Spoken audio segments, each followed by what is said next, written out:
I want to have a moment of being very transparent with you so that you can see that you're not the only one that goes through fears and discouragement, sometimes doubting yourself, wondering how you're going to make it, what's going on, when things are going to change and get better, and so on and so on. I go through the same things at times. And this is how I snatch that fear out of me, because I force it to sit into the presence of God. So I force my feelings. I say, okay, I'm feeling like I'm not really sure if I can do this, or I'm not really sure what's going to become of my finances in this situation. So then what I do is I match it up and I force it to sit in God's presence. You may say, well, Z, how do you do that? Well, I'm glad you asked. Let me show you.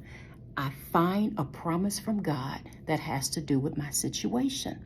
Does that make sense? And then I look at it and I say, okay, so is this feeling that I have, or this fear, does it stand? Can it last through the fire in terms of what God is showing me here? So here's an example. When I'm afraid, I'm not sure what's going to happen, I automatically think about Romans 8:15, and I have to identify. Wait a minute, this spirit didn't come from God. The spirit of fear, because that passage teaches me that I didn't give you a spirit of fear. You get my point? When I'm not sure if I have enough finances to take care of whatever I need to take care of, I automatically think of 2 Kings 4. Remember the widow who didn't have much at all? She wasn't even sure how she was going to take care of her kids, and it was just a horrible story that was going on. But look what Elijah did, and look how he helped her to see, you got something that you can use. There's something there that you can use, and turns out it was this jar. And she said, only have a little bit of oil in it. You can read that story later and look at what happened and how that turned around. Does that make sense? When I'm tempted to feel like,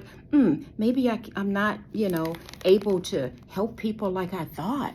Maybe I'm not, as, I don't know the right word to use, but, maybe I don't have what it takes. I automatically think about Judges. I think about Gideon in the book of Judges, chapter 6 and 7, because Gideon felt like he was the least in his clan. He was very discouraged. God took his army down from 32,000 men to only 300, and they still won the war. You get my point? You match up those feelings with the promises of God. And if it doesn't hold to be true, you say, you know what?